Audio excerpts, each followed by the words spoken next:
Sixième chapitre. Foi, paix, assurance.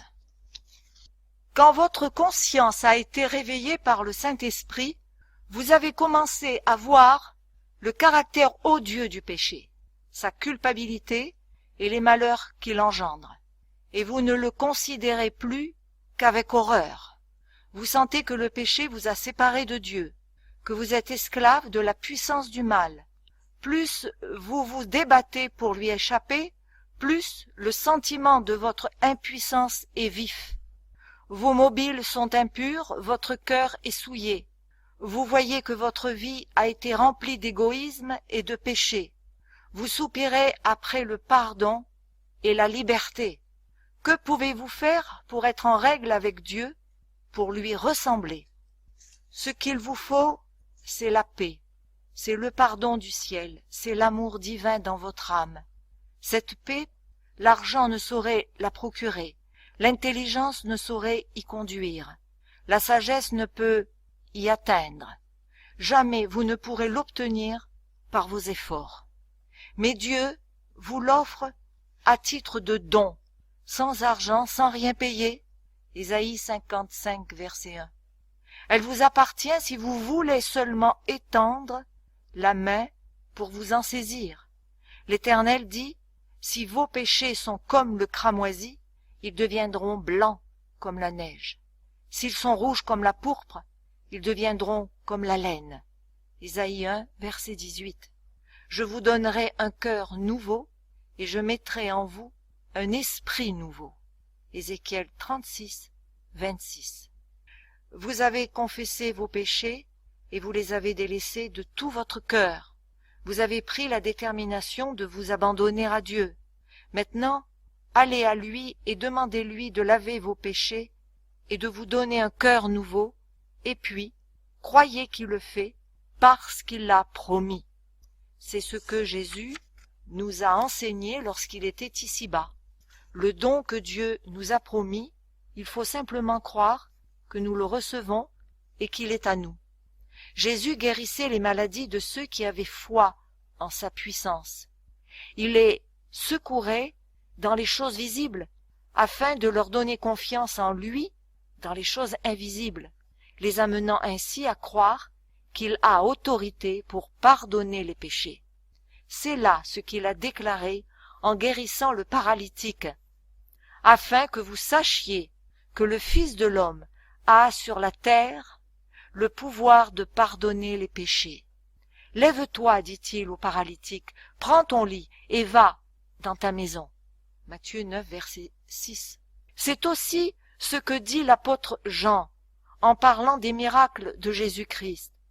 Ces choses ont été écrites afin que vous croyiez que Jésus est le Christ, le Fils de Dieu, et qu'en croyant vous ayez la vie en son nom. Jean 20, verset 31.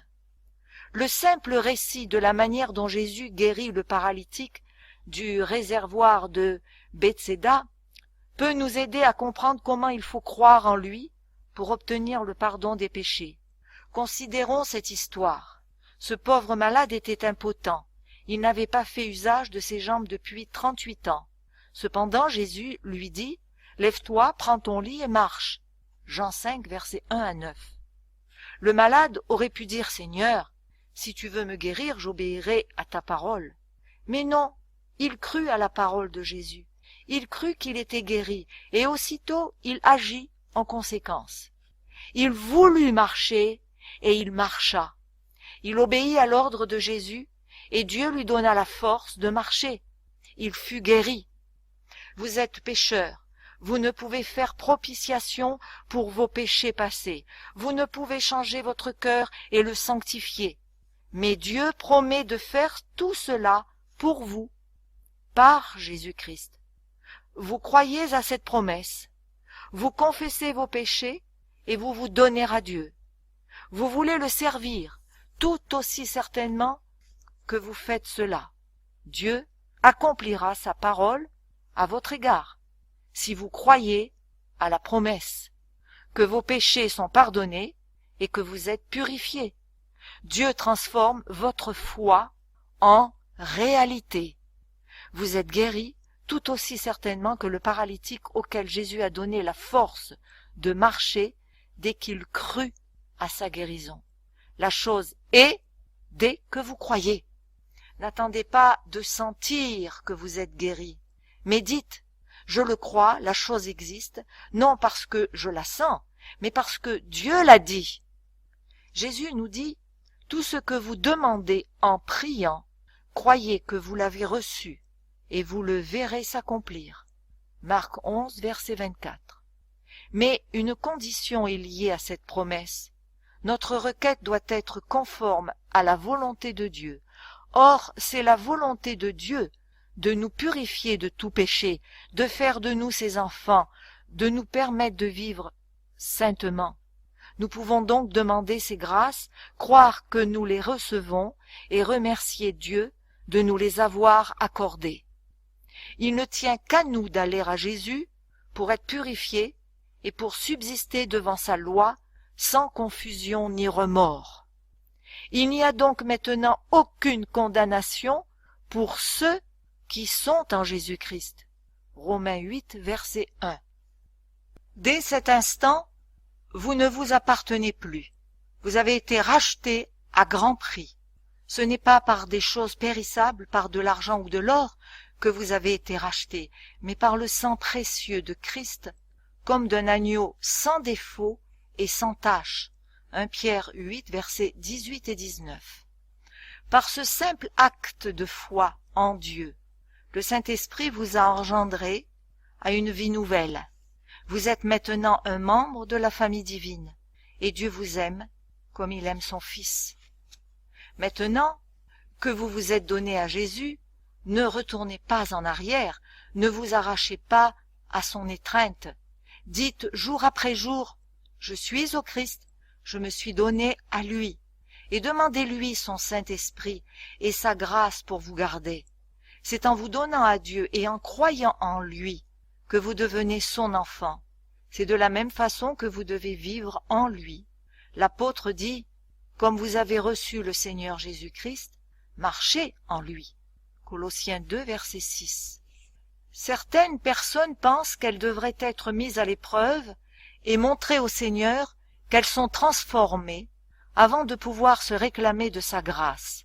Mais elles peuvent s'en réclamer en ce moment même. Il leur faut cette grâce, il leur faut l'Esprit du Christ pour les soutenir dans leur infirmité. Sinon, elles ne pourront résister au mal. Jésus aime nous voir venir à lui tels que nous sommes, pécheurs, impuissants, dépendants. Nous pouvons aller à lui et nous jeter à ses pieds avec nos faiblesses, nos égarements, nos péchés.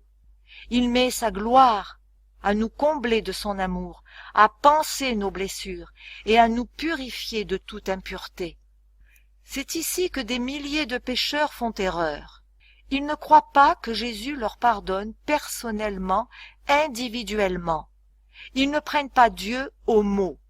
Tous ceux qui se soumettent au Seigneur peuvent savoir positivement que le pardon de tous leurs péchés leur est gratuitement accordé. Mettez de côté la pensée erronée que les promesses de Dieu ne vous concernent pas. Elles concernent chaque pécheur repentant. Par le ministère des anges, la force et la grâce sont communiquées à tout croyant de la part de Jésus-Christ. Nul n'est pécheur au point de ne pouvoir trouver force, pureté et justice en celui qui est mort pour nous. Jésus ne désire rien tant que de nous enlever nos vêtements tachés et souillés par le péché, et de nous revêtir des robes blanches de la justice. Il nous supplie de vivre, de ne pas mourir.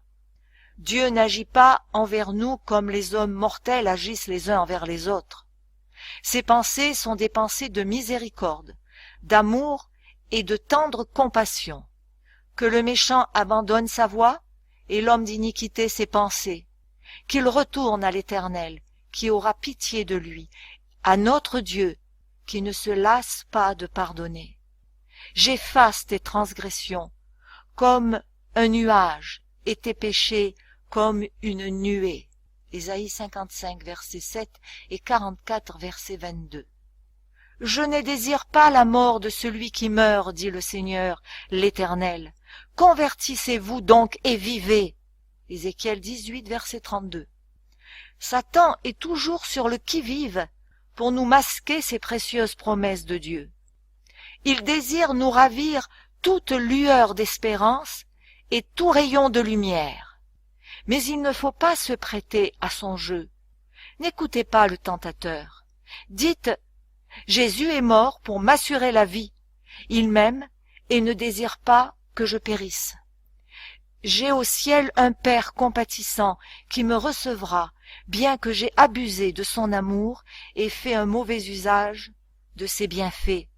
Je me lèverai et j'irai lui dire: j'ai péché contre le ciel et contre toi, je ne suis plus digne d'être appelé ton fils. Traite-moi comme l'un de tes mercenaires. La parole vous dit comment le fils prodigue sera reçu. Comme il était encore loin, son père le vit et fut ému de compassion. Il courut se jeter à son cou et le baisa. Luc 15, versets 18 à 20. Mais cette parole elle-même, si touchante soit-elle, n'est pas l'expression adéquate de l'infinie compassion du Père céleste. Dieu fait cette déclaration par son prophète: « Je t'aime d'un amour éternel » Jérémie 31, verset 3.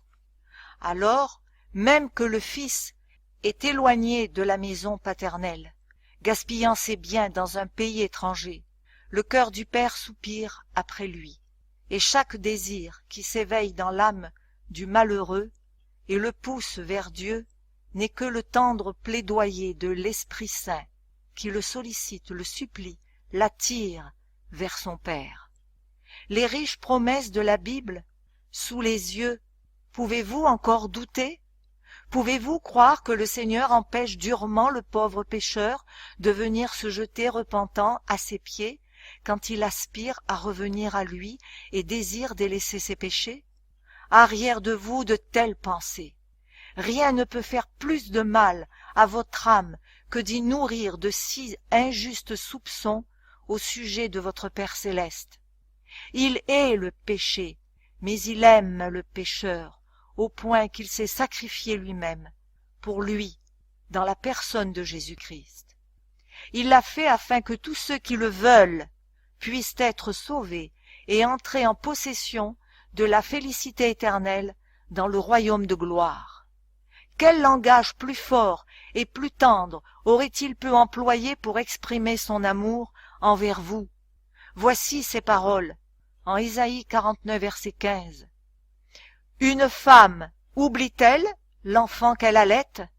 N'a-t-elle pas pitié du fruit de ses entrailles? Quand elle l'oublierait, moi, je ne t'oublierai point. Élevez vos regards, vous qui doutez et qui tremblez, car Jésus vit et intercède pour vous. Remerciez Dieu pour le don de son cher Fils et demandez-lui qu'il ne soit pas mort pour vous en vain. L'Esprit vous invite aujourd'hui. Venez à Jésus de tout votre cœur et vous pourrez vous réclamer de sa grâce. En lisant les promesses divines, souvenez-vous qu'elles sont l'expression d'un amour et d'une compassion inexprimables. Le grand cœur de l'amour infini se penche irrésistiblement vers le pécheur. En lui nous avons la rédemption par son sang, la rémission des péchés. Éphésiens 1, verset 7. Oui, croyez seulement que Dieu est votre secours. Il désire restaurer dans l'homme son image morale. Quand vous vous approcherez de lui par la confession et la repentance, il s'approchera de vous avec la miséricorde et le pardon.